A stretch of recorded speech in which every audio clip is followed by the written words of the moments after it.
नमस्कार मित्रांनो, मी असा एक व्हिडिओ तुम्हाला दाखवतोय जो बारामती आणि बारामतीच नव्हे तर ग्रामीण भागातील अनेक युवकांसाठी, पालकांसाठी अत्यंत महत्त्वाचा आहे।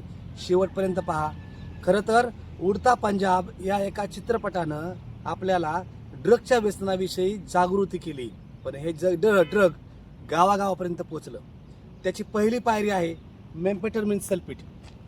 हे मेम्फेटामिन सल्फेट जे आहे हे टर्मिन इंजेक्शन किंवा मेम्फेटामिन सल्फेट अशा प्रकारचं इंजेक्शन आहे की जे प्रसूतीच्या काळामध्ये वेदना कमी करण्यासाठी, प्रसूती काळाच्या वेदना कमी करण्यासाठी 0.1 ml अत्यंत छोटा डोस भूलतज्ञ देतात। पण इथं ह्या 10 मिलीग्रॅमच्या अख्ख्या बाटल्या आजचा तरुण पचवतोय। मुलं खरं तर अखंड काम करता यावं यासाठी अशा गोष्टीच्या नादाला लागलेल्या आहेत।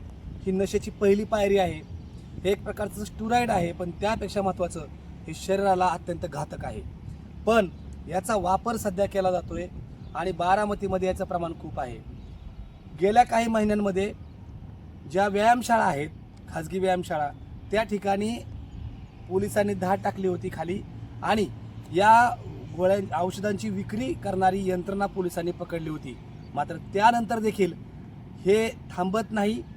बारामतीच्या तरुणाईसाठी अत्यंत धोकादायक बनलेलं हे सगळं जे मेम्फेटामिन सल्फेट आहे, ही पहिली पायरी आहे आणि ही आपल्याला मेडिकलच्या दुकानाच्या माध्यमातून तपासता येऊ शकते।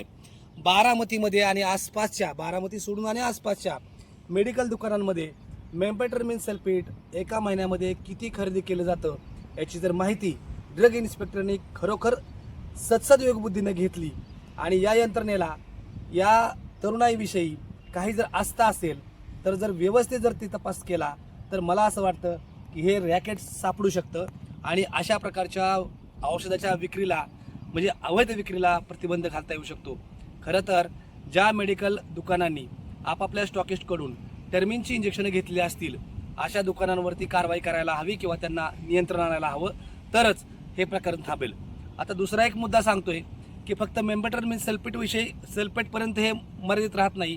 ज्यावेळेस हे औषध घेतलं जातं त्यावेळी जर हा व्यायाम करत असेल तर तो कंटिन्यू व्यायाम करतो, शेतात काम करत असेल कंटिन्यू शेतात काम करतो किंवा एखादी गोष्ट उचलत असेल तर त्याला काहीही वाटत नाही। थोडक्यात शरीरावरचं नियंत्रण सुटलेलं असतं आणि शरीरावरचं नियंत्रण सोडून अशा प्रकारच्या गोष्टी याच्याद्वारे केल्या जातात। याची दुसरी पायरी आहे ड्रग। FMD, किटकॅट, म्याव म्याव किंवा MD ड्रग अशा वेगवेगळ्या नावांनी सध्या बारामतीमध्ये ड्रग विकलं जातंय। असं सांगितलं जातं की ड्रग अगदी काही ठराविक पानपट्ट्यावर सुद्धा उपलब्ध आहे। या प्रकाराकडं पोलिसांनी, यंत्रणेनं अतिशय गांभीर्यानं पाहावं, कारण येणाऱ्या काळामध्ये ह्या ड्रगमुळं होणारं जे गुन्हेगारीचं वाढतं प्रमाण आहे ते पोलिसांच्याच कायदा आणि सुव्यवस्थेसाठी अतिशय घातक बनणार आहे। याच्यावरती वेळीच नियंत्रणाची गरज आहे आणि त्यासाठी यावरती अतिशय काळजीपूर्वक आणि गांभीर्यानं पावले उचलली गेली पाहिजेत। असं सांगितलं जातं की एका ठराविक हॉटेलमध्ये दररोज संध्याकाळी किंवा आठवड्यातून काही दिवस संध्याकाळचं अशा पार्ट्या रंगतायत ज्या ड्रगच्या पार्ट्या आहेत आणि यामध्ये काही राजकीय व्यक्तीसुद्धा संबंधित किंवा समाविष्ट असल्यामुळं याच्यावरती थोडंसं बोललं जात नाही। परंतु पोलिसांनी जर याच्यामध्ये अतिशय चौकस बुद्धीनं जर तपास यंत्रणा राबवली तर बारामतीतलं हे होऊ घातलेलं भविष्यातलं भयानक संकट आपल्याला वेळीच रोखता येईल। पण खरं तर फक्त बारामती नाही तर बारामतीच्या आजूबाजूचे अनेक तरुण या गोष्टीला बळी पडलेले आहेत, या गोष्टीमध्ये उतरलेले आहेत। ही अत्यंत गांभीर्याची घंटा आहे। बारामतीसाठी ही अत्यंत महत्त्वाची। ज्याप्रमाणे बारामतीचं पाणी, बारामतीचा कचरा किंवा बारामतीच्या इतर गोष्टींवरती आपण बोलतो आहोत, त्याच पद्धतीनं या गोष्टीवर जर बोललो नाहीत तर प्रत्येक घरात गुन्हेगार घडतील आणि ज्या पद्धतीनं उडता पंजाब आपण पाहिला त्या पद्धतीनं उडता हा ग्रामीण भाग सुद्धा पाहायला मिळेल।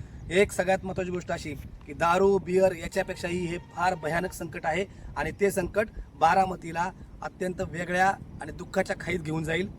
गेल्या काही दिवसांचा जर विचार केला तर जी गुन्हेगारी आहे त्या गुन्हेगारीमध्ये ड्रग घेतलेल्या गुन्हेगारांकडून होणाऱ्या घटना देखील पाहायला मिळालेल्या आहेत। खरं तर याचं पूर्णपणे जे उघडकीस आलेलं किंवा उघडकीस येऊ पाहणार किंवा उघडकीस आणायला पाहिजे होतं त्या सगळ्या गोष्टी आलेल्या नाहीत।